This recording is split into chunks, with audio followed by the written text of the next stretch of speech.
I used to believe stability was the same thing as happiness. With Lucas, everything looked settled from the outside: 2 years together, shared keys, matching toothbrushes, and the quiet confidence of a relationship that had survived its dramatic phase. We didn't fight much. We didn't surprise each other either.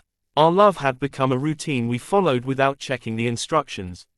Lucas was 26, ambitious, always moving toward the next deadline or promotion. When we first met, that drive had drawn me in. I admired how sure he was of his direction.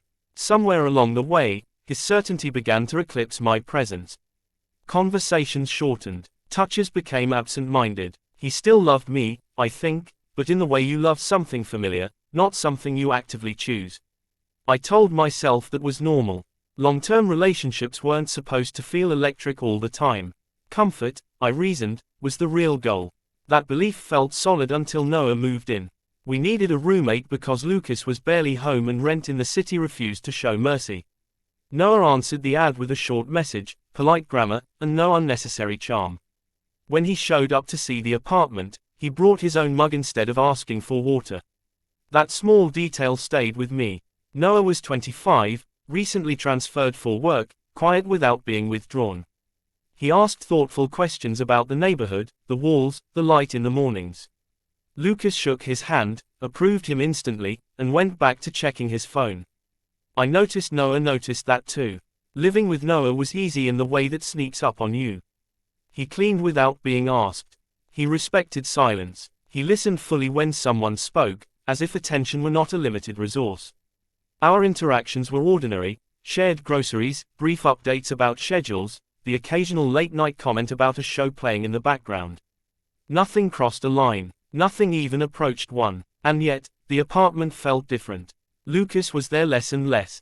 When he was home, his body occupied space while his mind stayed elsewhere.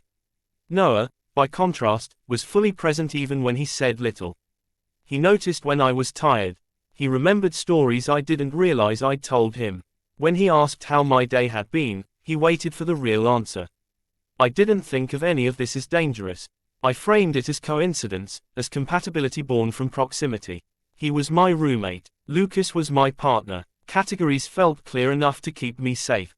But there were moments, small, almost untraceable ones, when I caught myself adjusting my behavior. Lowering my voice when Noah was nearby. Choosing to stay in the living room longer when he was there. Feeling a strange disappointment when he wasn't. I told myself I was imagining things because my relationship was stagnant. That I was projecting. That loneliness could invent meaning where none existed. Late one evening, Lucas texted to say he'd be working overnight again. I replied with a neutral heart emoji and placed my phone face down.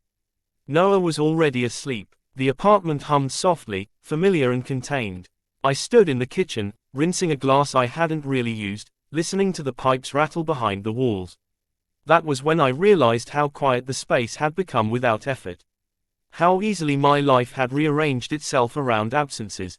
I wondered, briefly, when I had stopped expecting more, and why that question suddenly mattered. I turned off the lights and headed down the hallway. As I passed the bathroom, I heard the shower start, water rushing through the pipes with sudden force. I paused without meaning to, aware of Noah on the other side of the door, aware of my own stillness. Nothing had happened. Nothing was happening. But for the first time in a long while, I felt awake to the fact that something could. The moment itself was brief enough to be dismissed, which was what made it impossible to forget. I was halfway down the hallway with my phone in hand, scrolling without reading, when the bathroom door opened. Noah stepped out at the same instant I looked up. There was a pause so clean and sudden it felt rehearsed, as if the apartment had inhaled and forgotten how to exhale. He froze first. I followed a heartbeat later. There was nothing dramatic about it, no exaggerated movement, no sound beyond the faint drip of water behind him. What struck me wasn't how exposed he was, but how unguarded. His surprise mirrored mine, honest and uncalculated. For a second too long, neither of us remembered the words that would make the moment disappear. "Sorry," Noah said finally, reaching for the door as if it had betrayed him. It's fine," I replied, already stepping back, already trying to convince myself that fine was the correct word. The door closed. The hallway returned to its familiar dimness. The world resumed its rhythm. I stood there longer than necessary, aware of my pulse, unsettled by how much the silence lingered. Nothing inappropriate had happened. Nothing had been said, and yet the space between the bathroom and the bedroom felt charged, like a line had been drawn invisibly across the floor. Later, when Noah re-emerged fully dressed, he avoided my eyes. I avoided his. We spoke in cautious fragments, about the weather, about dishes left in the sink, both of us careful not to step too close to whatever had almost formed. Lucas came home late that night, exhausted and distracted. He kissed my cheek without meeting my gaze and collapsed onto the bed, already half asleep. I lay beside him, staring at the ceiling, replaying the hallway moment with unwanted clarity. It unsettled me how easily my mind returned there, as if searching for meaning it refused to name. The following days shifted in subtle ways. Noah became quieter, though not distant. When we crossed paths, there was an extra layer of awareness, a careful politeness that hadn't existed before. I caught him watching me once from across the living room, his attention lingering before he looked away. The glance wasn't bold, it was restrained. That made it worse. I started noticing absences with sharper edges. Lucas missed another dinner, then another. His apologies sounded automatic, worn thin by repetition. When I mentioned my day, he nodded at the appropriate moments, but his thoughts were clearly elsewhere. Noah, meanwhile, asked questions that required answers. He remembered details Lucas forgot. That realization came with a wave of guilt so immediate it made me physically uncomfortable. I hadn't chosen this comparison. I hadn't invited it. Still, it existed. One evening, Noah and I sat on opposite ends of the couch, a movie playing neither of us was watching. The room was dim, the only light coming from the screen.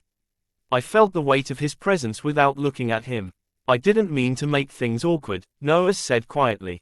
You didn't, I replied too quickly. Then, after a breath, more honestly, I just wasn't expecting it. Neither was I. He hesitated. I hope it doesn't change things. I wanted to say no. I wanted to promise that everything would remain exactly as it was. Instead, I said, it doesn't have to. The words landed between us, careful and incomplete. Noah nodded, accepting the ambiguity without pressing it. The movie continued to play, characters moving through a plot that felt suddenly irrelevant. That night, as I got ready for bed, Lucas texted from the living room, asking if I'd locked the door. I answered yes, though I hadn't checked. I lay awake afterward, aware of Noah's room down the hall, aware of the thin walls, aware of how alert I felt in my own home. Nothing had crossed a line. I repeated that to myself like a mantra. Still, I couldn't shake the sense that the room where we lived had changed shape, that something unspoken now occupied it, patient and unresolved, waiting to see who would acknowledge it first. If Section 2 cracked the surface of my certainty, what followed quietly dismantled it. The shift between Noah and me didn't announce itself. It unfolded through accumulation, conversations that ran longer than intended, silences that felt deliberate rather than empty. We began sharing the apartment in a way that went beyond logistics. Our schedules overlapped more often. Our evenings stretched. Lucas noticed none of it. He was home less, present even less than that. When I spoke, he listened with the patience of someone waiting for their turn to talk, not with the curiosity of someone who wanted to understand. I learned to compress my thoughts around him, to offer summaries instead of stories. With Noah, I did the opposite. We started talking late at night, voices low, the kitchen lights dimmed as if the apartment itself wanted privacy. Noah told me about the city he'd left behind, about the job he'd taken because it made sense rather than because he wanted it. I told him about Lucas, not to complain, I insisted, just to explain. The distinction felt important then. Less so now. You don't sound unhappy, Noah said once, carefully. Just, unfinished. The word lodged itself somewhere uncomfortable. I didn't argue. I noticed how easily I laughed with him, how natural it felt to be fully myself without editing. When he spoke, he didn't rush to conclusions. He waited. That patience drew things out of me I hadn't realized I'd been holding back. The guilt came in waves. Sometimes it hit me mid-conversation, sharp and immediate. Other times it arrived later, alone in bed beside Lucas, replaying moments I hadn't meant to store so carefully. I told myself that honesty didn't require silence, that friendship wasn't betrayal. I told myself a lot of things. Lucas missed another weekend. When he did come home, his mind stayed tethered to his phone. We sat across from each other at dinner, moving our forks in near synchrony, strangers mimicking intimacy. When I reached for his hand, he squeezed it absently, already halfway elsewhere. Later that night, Noah knocked on my door. "I made tea," he said. "If you want some." I followed him to the kitchen without thinking. We sat at the small table, steam rising between us, the space intimate in its simplicity. The conversation drifted, then deepened. He told me he avoided relationships because he invested too much too quickly. I admitted I stayed in them longer than I should because leaving felt like failure. "Are you still in love with him?" Noah asked, not accusatory, just direct. I stared into my cup. "I think I love the version of us we used to be." He nodded, as if that answer confirmed something he'd already suspected. He didn't reach for me. He didn't cross the table. The restraint felt heavier than touch might have. From that night on, I began hiding things. Not actions, there were none to hide, but intentions. I lowered my voice when Lucas was home. I closed my laptop when he entered the room. I stopped mentioning Noah entirely, as if naming him would reveal too much. That was when I understood how far I'd drifted. I was protecting something that didn't officially exist. The realization unsettled me. I started paying closer attention to my choices, my impulses. I noticed how often I chose Noah's company over Lucas's availability. How often I delayed sleep to finish a conversation. How easily I justified it by calling it harmless. One evening, Lucas cancelled dinner yet again. I sat on the couch, phone in hand, the message still glowing on the screen. Noah was across from me, reading. He looked up, immediately aware something had shifted. "Bad timing?" he asked. I exhaled slowly. "He's not coming." Noah closed his book. "I'm sorry." The sincerity in his voice undid me more than frustration ever could. I laughed once, sharp and humorless, and shook my head. I don't know why that still surprises me. Noah studied me for a long moment, weighing something invisible. Then he asked, quietly, deliberately, "Are you happy with him?" The question landed with a weight that stilled the room. I opened my mouth to answer, and realized I didn't know which truth I was supposed to tell. I didn't answer Noah's question that night. Not because I didn't care, but because the truth felt too unstable to trust with my voice. I mumbled something vague about being tired and retreated to my bedroom, closing the door with a softness that felt like apology. Sleep didn't come easily. Lucas lay beside me, breathing evenly, one arm slung across the space between us as if habit alone could bridge it.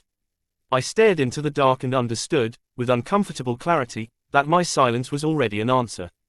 I just hadn't said it out loud yet. The next morning, I watched Lucas dress for work, his movements efficient, familiar. He kissed my forehead on his way out and promised we'd talk later. The words sounded sincere, but I knew better than to attach expectation to them. When the door closed behind him, the apartment felt exposed, stripped of its pretense. Noah was in the kitchen, nursing his coffee. He looked up when I entered, searching my face for something I hadn't decided whether to offer. "We should talk," I said. He nodded once. "Yeah, we should." We didn't sit close. We didn't touch. That distance mattered. I told him I cared about him, that whatever had grown between us had done so quietly but unmistakably. I also told him I couldn't pretend it was harmless anymore. "I won't be a secret," Noah said gently. "And I won't be the reason you avoid a truth you already know." The steadiness of his boundaries both reassured and unsettled me. He wasn't asking me to choose him. He was asking me to choose honesty. That evening, I asked Lucas to sit down with me. The request alone seemed to alert him that something was wrong. We faced each other at the kitchen table, the same place Noah and I had shared tea nights earlier. I wondered, briefly, how many truths a single room could hold. "I need to tell you something," I said. Lucas listened. He always did at moments like this. I explained carefully, deliberately. I didn't dramatize. I didn't minimize. I told him about the emotional distance, about how I'd felt unseen, about how I'd allowed someone else to fill that space without ever crossing a physical line. "It still counts," Lucas said quietly when I finished. "I know," I replied. He wasn't angry. That hurt more than anger would have. He looked tired, as if the explanation confirmed something he'd been avoiding naming. "I wish you'd told me sooner," he said. "Before it turned into this." "So do I." We didn't argue. We didn't bargain. We acknowledged what had already ended. Lucas packed a bag that night, not dramatically, not bitterly. At the door, he paused. "I did love you," he said. I know, I answered. I loved you too. After he left, I sat alone in the living room, surrounded by the quiet I'd once mistaken for peace. It felt different now, earned, but heavy. Noah moved out 2 weeks later. Not because we couldn't coexist, but because neither of us wanted to blur the meaning of what had happened. On his last night, we stood by the door, uncertainty hanging between us. I need time, he said. Not distance from you. Just time to know what I'm choosing. I understand, I said, and meant it. He hugged me then, brief, careful, sincere. When the door closed, I didn't chase it. The apartment slowly returned to stillness.